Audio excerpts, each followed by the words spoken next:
right.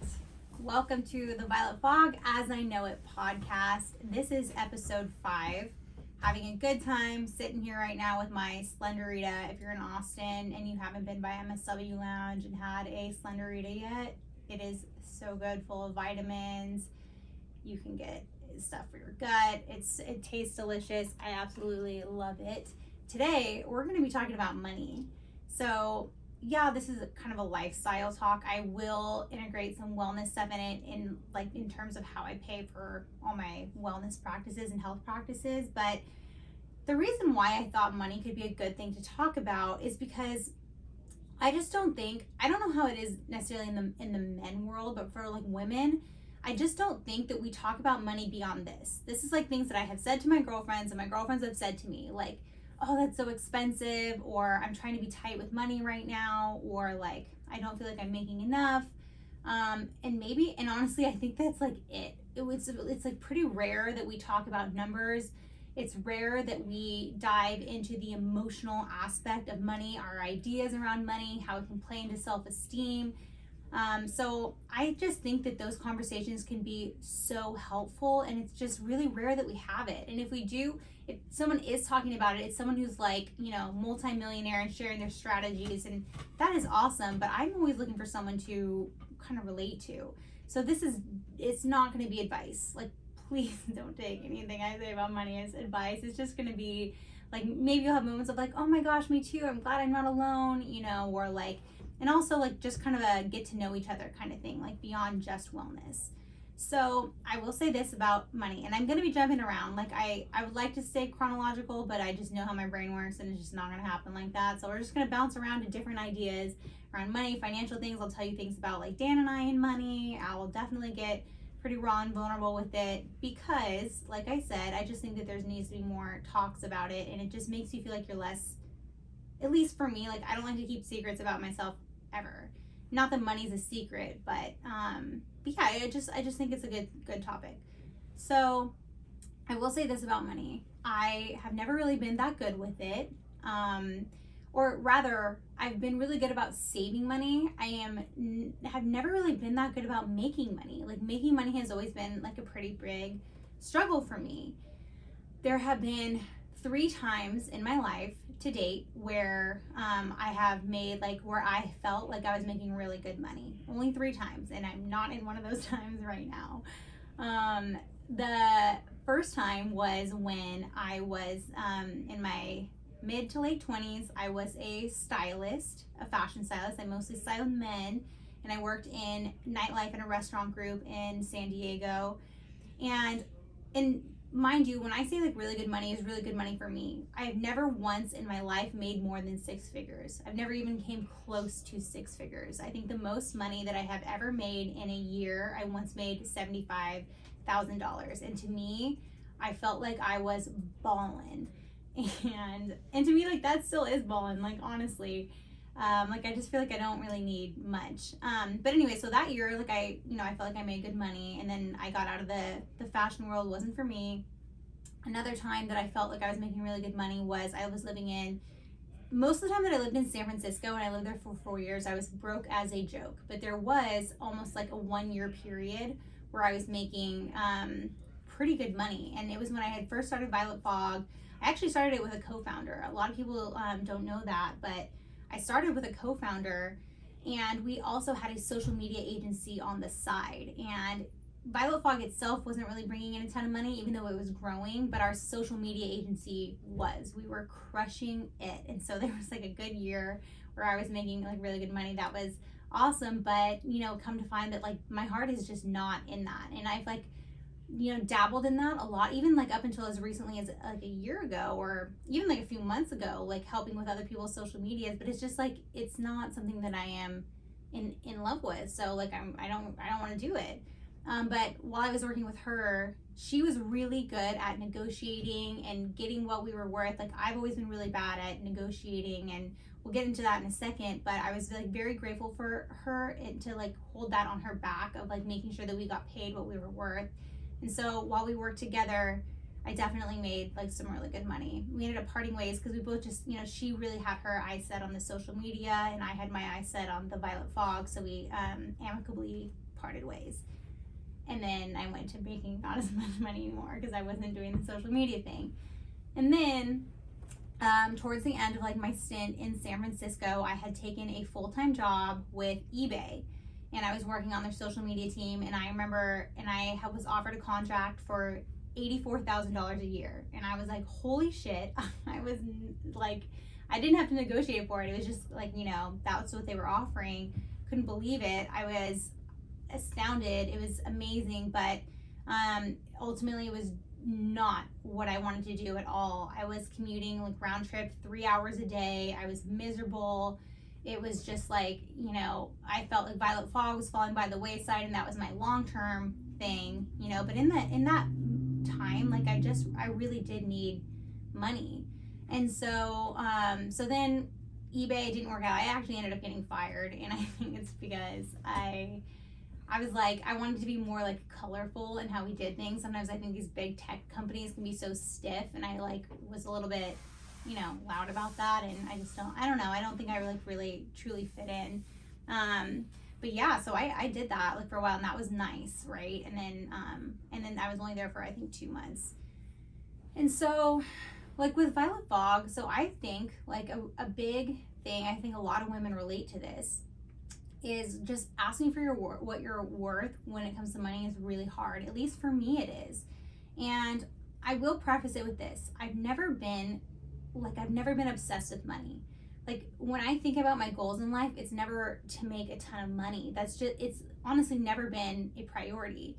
And that also fits very in line with my Myers-Briggs. I'm an INFP, and if you know anything about INFP, money is like so low on the totem pole, and that is like me to a T. I've just like, you know, as long as like I can pay my bills and I feel like I'm contributing to society, and like you know, and can do some health things, especially now, like then I really feel like I'm good. I like materialism, it just doesn't really like, it's not to say I don't appreciate nice things. I 100% I do. Like, you know, if you were like, hey, here's $100,000, go furnish your house however you want, I mean, I would totally take it. But it's not like it keeps me up at night. I love thrifting. I thrift all of my clothes. I drive a van. I don't really have like a huge travel bug. Like, I don't know. I'm just really not that big on materialism. And that's not like even like tooting my own horn. I really actually think that it's a good thing to like want to make money, you know, like you're like driven. In the end, that's going to help a lot of people around you. You'll be able to maybe take care of your parents later on down the line, help more people. But I've just never been someone who's like so big on making a ton of money. I've been more big on like, I want to make a difference. I like helping people. You know, I like more of like the slow life. Like that's just kind of always been my mentality. Like I have been at a place in my life where I've worked 60 hours a week for years. When I lived in San Diego, I went to the beach 3 times because I was working 60 hours a week, and I just like vowed to myself, like I just don't want to do it again. It's just not worth it to me to like make a ton of money. So let's get into like my own profession though, like Violet Fog, and like what I've made and why I have had a really hard time making money with it. And it's so funny because from the outside, you know, I've grown, you know, I feel like I've grown my platforms, very slow growth for sure, but still like there has always been momentum. And yet like what I bring in doesn't really reflect that. And when I talk to a lot of my peers who are in similar roles as me, they're making so much more than I am. And I think it's like for a few reasons. Like number one, it is rooted in this. It's rooted in I'm afraid to ask for what I am worth. I am like, and I know that that's a self-esteem issue. Also, and why I think we should talk about money more is like money sometimes, at least asking for money makes me really, really uncomfortable. And negotiating makes me super uncomfortable. And I can sometimes have this like scarcity mindset that like if I were to even start negotiating, I would just lose the deal altogether. And so just knowing that, like that is kind of been a mindset I have always battled with the Violet Fog. And so number one, why I have a hard time with Violet Fog, I don't really take that many sponsorships. like, I really don't. Like, if you look at like me compared to like my peers in a similar role, like I take way less sponsorships. And number one, I'm proud of that because I think that it has shown that I am in this because I love it. I want to make a difference and I am not driven by money. But like at the same time, why am I afraid to make money? You know what I mean? Like that's kind of just always like, why am I afraid to take on just like one or two more sponsorships? Again, I have this like scarcity mindset. I think that like people are gonna leave me online. And there's that.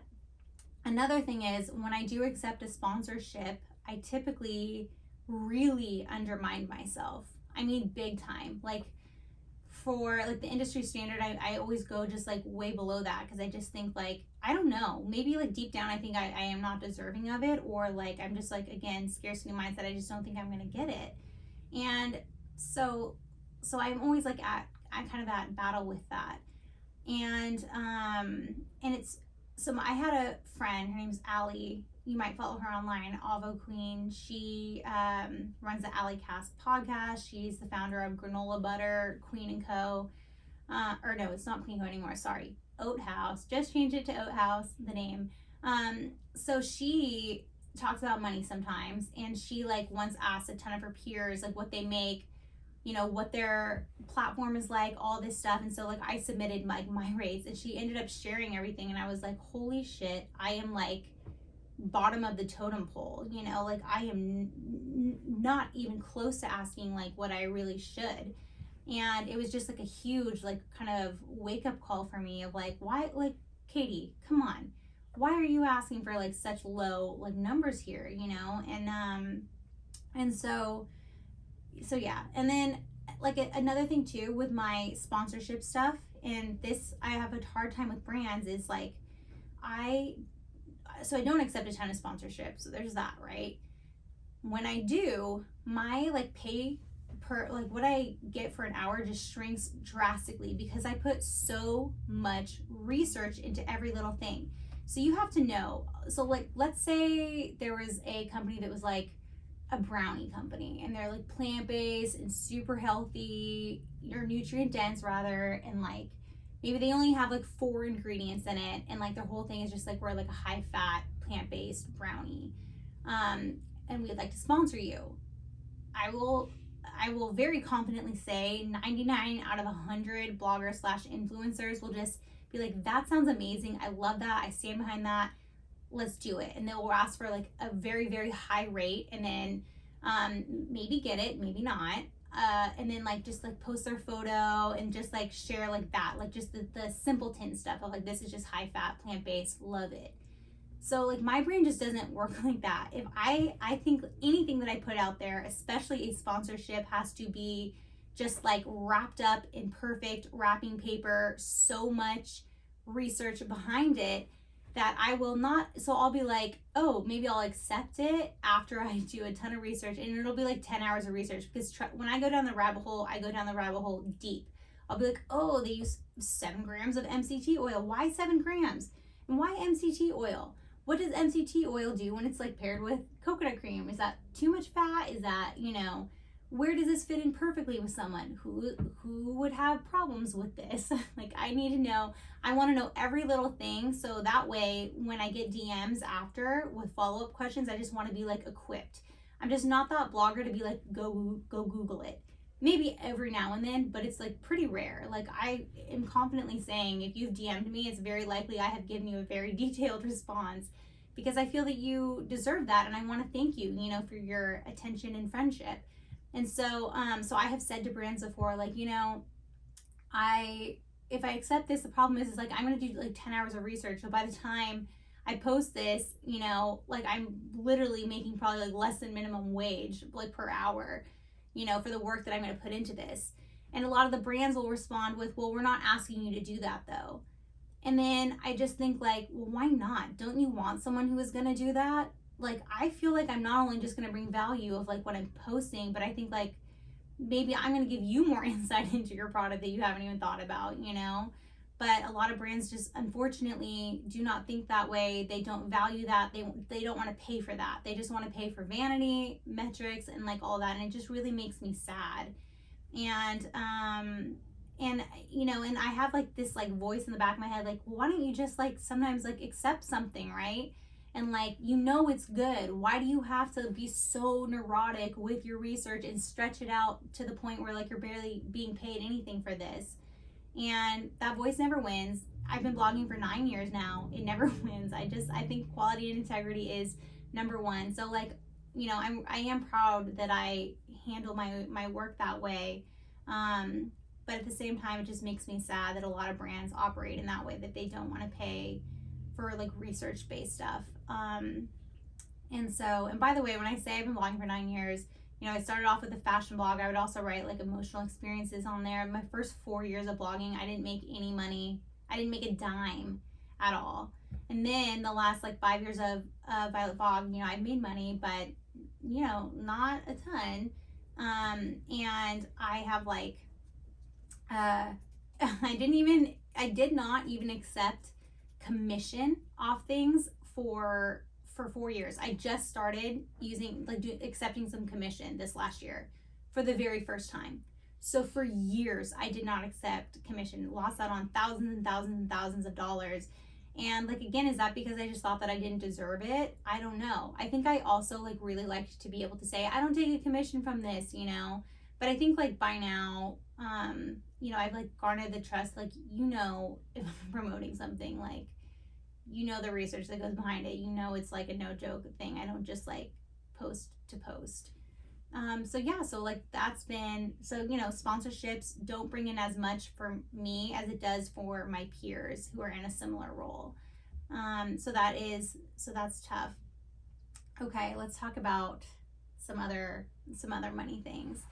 I'm now like thinking about money more than I have before, only because, you know, I do have a business that I am trying to get off the ground, Violet Fog Potions. I'm also, like, I have older parents. My dad is 83. My mom is in her early 70s. I feel like because I've always had older parents, you know, much older parents than my friends, it's like I have to be thinking about like, what if they, you know, need me, you know, at one point financially, and like sooner than I, you know, had planned. And so like I am very much like thinking about that now, and I want to be able to like help them. That is like was also a big push for me to do the Violet Fog Potions, to do my own product finally.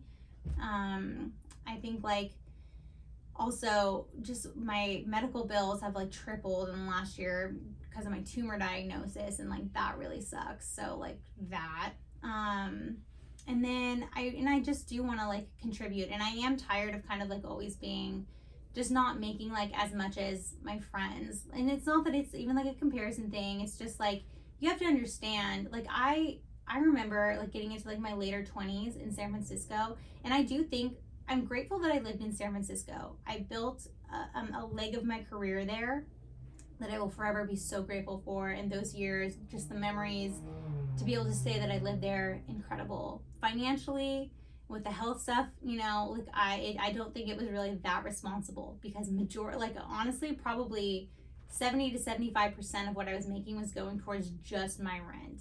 There's multiple times in those 4 years where I didn't have health insurance. I wasn't able to even afford to see a functional medicine doctor until I was 31. And like, I'm struggled greatly. And it was at that point in time, you know, your later 20s, when my friends were starting to make a whole lot more money. And I just felt like I was still making the money of someone who's like just fresh out of college. And that was just hard, because I felt like they were always going out to dinner or traveling and doing all these things, and I just couldn't even, you know, consider it. And I didn't like being the friend that didn't make as much, not because like I was like, I didn't feel left out. I more felt guilty, because there would be, in times like this, I would feel guilty. They'd be like, oh, we're gonna go out to this like amazing new restaurant, you know, and I knew that would probably be like maybe $80 with tip, right? And I would be the one that's like, I just can't do it. I can't afford it. And my friends would be so nice. They're like, we got you, girl. We got you. But like, I don't want you to get me. I want to be able to get me. And those times would just like kind of like eat away at me. And so yeah, so I am trying to be more like money focused. Living with Dan has helped me a lot because he is like super money. He's just like, he's really, really good with money. And we're both perfect for each other because we're both really frugal. We are really good with saving. We're both not spendy people whatsoever. And so, like he has like helped me just be like, you gotta ask for what you're worth. And for a long time, he was even helping me like negotiating with contracts, and like that was really nice. But like the guy just doesn't have time. He helps me with potions. He has his own job, like he's in tech, and and he does stocks and trading, and so like he's so busy. I just I need to be able to handle that a lot of stuff like on my own. I can't always just have Dan on the phone helping me like negotiate. Like that is just an area I need to grow myself and like really learn to be better at. But he has helped me a lot with even more with saving, and then even like thinking about investing a little bit. I'm finally at the point where like I was able to get potions off the ground. I was able to like even do a little investing. Like yeah, I even have my first like investment in Bitcoin, or crypto rather, which is like really cool. And I at one point I actually did have money in stocks when I lived in San Francisco because my grandpa had given me a little bit of money. But I remember my dad managed it for me because I was like, what the hell even is a stock? I really don't even know. And so, but I eventually like pulled that money out. Like we invested it in like other things, which is great. And potions are like working. By the way, the potion business is profitable. I am very happy to say, which that's really pretty, like from what I've read, it's like pretty hard to be profitable even in your first few years. So I'm like really happy about that. And hopefully we continue to grow, and there's a lot that I want to do with that when it comes to money, but I'm just telling myself I can't do it all at once. We're bootstrapping it, we're scrappy as hell. What's the most important to me is the product itself is queen, it is gold, it is so great, so like the better packaging and all that, like better website, that can come later. I'm very proud of the product, and I'm just trying to tell myself to just be happy with what I have, what I'm doing right now. So when it comes to finances though, with Dan, like he is the one that manages our finances because he's into that stuff and he's really good at numbers and organized. I definitely have a track record of like not checking my bank account for like months at a time because I don't know if I'm like scared of what I'm going to see, or I'm going to be like disappointed in myself because I'm not making that much, or like is it, or just like, looking through my activity bores me, right? So, but now living with Dan, he's a great influence in like making me check those things weekly, if not at least bi-weekly. So that's like a different thing that I am doing. Also, like there are times when I'm like, I just have to make money, right? And I just need to do move more boulders that like actually bring in income for me. And sometimes those things can be boring. And it's just like, because making money, oddly enough, it just doesn't like super excite me, right? But there are things that I'm like, if I did this, maybe it's more analytical that I have to do in like the back end, it would help me make more money in the end. And so like sometimes I just need that like motivation to do it. And it's like mental work, and I biohack it. So talking about biohacking, I'm gonna get into what the sponsorship is for this episode, and that is MSW Nutrition. I've talked about this before. It is a product called Bliss. If you watch my stories, you will often see me dump this packet under my tongue. It is a sublingual powder. So Bliss is SAMe with TMG. We're not going to get super sciencey here, but basically this very much helps with the methylation cycle. This helps with serotonin, dopamine, melatonin. For me, I very much feel a difference when I take Bliss, and I usually notice it within like 15 minutes to 30 minutes. Like I just have this like serotonin, dopamine like surge, and I just like get shit done. Or I just feel happier. So I will use it in times of either when I'm like just kind of feeling depressed and just down in my day, and I'm just like, I just could use a little booster. And like that goes beyond coffee, because that's not like gonna be serotonin producing, at least like for me. But bliss will. Sammy plus DMG totally helps me out with serotonin, dopamine. It's also amazing for the liver. And I have talked big time about the MTHFR gene mutation. 50% of the population has that, okay? And this product is phenomenal for MTHFR. It's so great for methylation. You know, methylation helps healthy cell function, and that declines with age. It can decline with like chronic alcohol use, and so supporting it is just amazing. So, you know, I wouldn't say like there are people who take Bliss every day, do fantastic with it. I use mine a little bit more like sparingly, but like I am so happy that I have that box in my house because it's a biohack that very much works for me. So if you want to try Bliss, again, it's sublingual, so it's better to get into your bloodstream. You don't want Sammy on its own. A lot of people are going to go look at Sammy, be like, well, I can get this for like way cheaper, but Sammy on its own can make you super jittery, and it's just like not as powerful. You want it with TMG. They're both cofactors in the methylation cycle.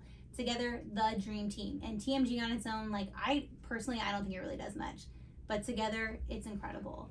So that's Bliss by MSW Nutrition. If you want to try it, my code is simply Violet Fog. Okay, so yeah, so I've been trying to be more like money focused, right? And I think that is a good thing. It's not a bad thing to want to make money and just to have a healthy relationship with it.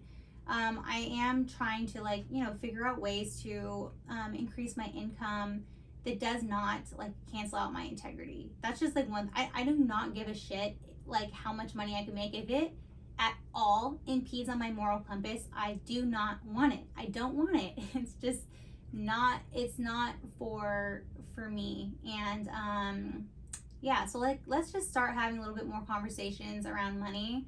I have one peer. I feel like I've said peer like 17 times in this. Sorry. I have one peer who does something similar to me, who will openly like talk numbers with me, and I am so grateful because like, isn't that weird that like my field is like, you know, there's a lot of girls and men who are, you know, blogging or in the health and wellness field, and it's like they like hold these numbers of like what they're making to their chest. Like I don't want to do that. Any like blogger, anyone out there, if you want to ever like DM me and ask me like what I was paid for XYZ, I will tell you, but I want you to tell me in return, you know, because I just think that is the only way that we're really going to get ahead, is if we start like learning like what are people being paid. There's like this like new platform that I found online. It's called like Fuck You Pay Me, which I think is really funny. It's for freelancers and bloggers and influencers. I hate the term influencer, but you know what I mean.